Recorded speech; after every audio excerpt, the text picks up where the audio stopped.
ഒപ്പനയുടെ താളമാണ് നമ്മൾ കേൾക്കുന്നത്. മൈലാഞ്ചി മുഞ്ചിന്റെ ചേലോടുകൂടി കുട്ടികൾ ഒപ്പന മത്സരത്തിൽ പങ്കാളികളാവുകയാണ്. ഒരുപാട് ആളുകൾ ഒപ്പന കാണാൻ വേണ്ടിയിട്ട് ആ വേദി നിറയുണ്ട്.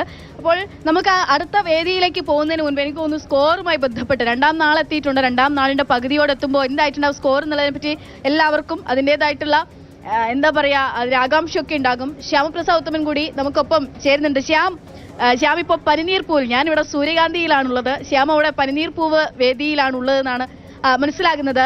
ഈ നിലവിൽ ഒപ്പനയ്ക്ക് എപ്പോഴും തന്നെ ഫസ്റ്റ് അടിക്കുന്നത് കോഴിക്കോടുകാരാണ്, അല്ലെങ്കിൽ എ ഗ്രേഡ് ഏറ്റവും കൂടുതൽ മേടിക്കാറുള്ളത് കോഴിക്കോടുകാരാണ്. ഇപ്പൊ കോഴിക്കോട് ഒന്നാമതുണ്ടെന്ന് അറിയുന്നു. അപ്പോൾ ഏറ്റവും കൂടുതൽ കപ്പ് വാങ്ങി കോഴിക്കോട് തന്നെ ഇത്തവണ കപ്പ് കൊണ്ടുപോകുമോ?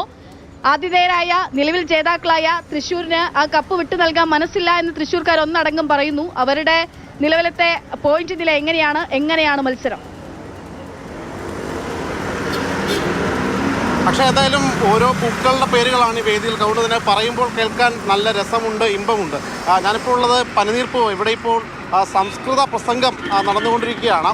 ഏതായാലും നിലവിൽ ഈ പോയിന്റ് നിലകളിലേക്ക് കടക്കുകയാണ് എങ്കിൽ കോഴിക്കോടാണ് ആധിപത്യം പുലർത്തി ഇപ്പോൾ മുന്നിൽ നിൽക്കുന്നത്. പക്ഷേ അത് വലിയൊരു ആധിപത്യമെന്ന് പറയാൻ കഴിയുകയില്ല.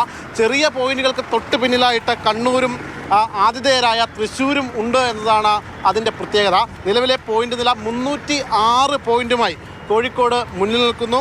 അവർക്ക് ഏറ്റവും കൂടുതൽ പോയിന്റുകൾ ഉള്ളത് ഹയർ സെക്കൻഡറി വിഭാഗത്തിലാണ്. 158 പോയിന്റാണ് ഉള്ളത്. അതോടൊപ്പം തന്നെ കണ്ണൂർ തൊട്ട് താഴെ ഉള്ളത് കണ്ണൂരാണ്. ഈ കണ്ണൂരിന് നിലവിൽ 304 പോയിന്റ്, അതായത് 2 പോയിന്റ് വ്യത്യാസം മാത്രമേ ഉള്ളൂ കോഴിക്കോടും കണ്ണൂരും തമ്മിൽ. എന്നാൽ നേരെ മറിച്ച് തൃശ്ശൂരേക്ക് വരികയാണെങ്കിൽ 302 എന്ന പോയിന്റോടുകൂടി തൃശ്ശൂരും 3-ാം സ്ഥാനത്തുണ്ട്.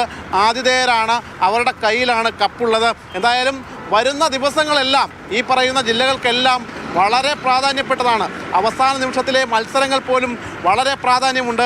ആ മത്സരങ്ങളിലൊക്കെയാണ് ആര് ജയിക്കും, ആർക്കായിരിക്കും കപ്പ് എന്നത് സംബന്ധിച്ച് അറിയുകയുള്ളൂ. ഇപ്പോഴും 2-ാം ദിവസത്തിലേക്ക് കടക്കുമ്പോഴും ഇഞ്ചോടിഞ്ച് പോരാട്ടം തന്നെയാണ് കപ്പിന് വേണ്ടി നിലവിൽ ഇപ്പോൾ അടുപ്പിക്കുന്നു. ത്രില്ലാന എന്നുള്ളത് ഇതായി പോയിന്റ് തന്നെയാണ്. ഇഞ്ചോടിഞ്ച് പോരാട്ടം, മാറി മറയുന്നു 1ഉം 2ഉം 3ഉം സ്ഥാനക്കാരെന്നൊക്കെയുള്ളതാണ്. എന്തായാലും നിലവിൽ ഇപ്പോൾ കോഴിക്കോടാണ് മുൻപിൽ.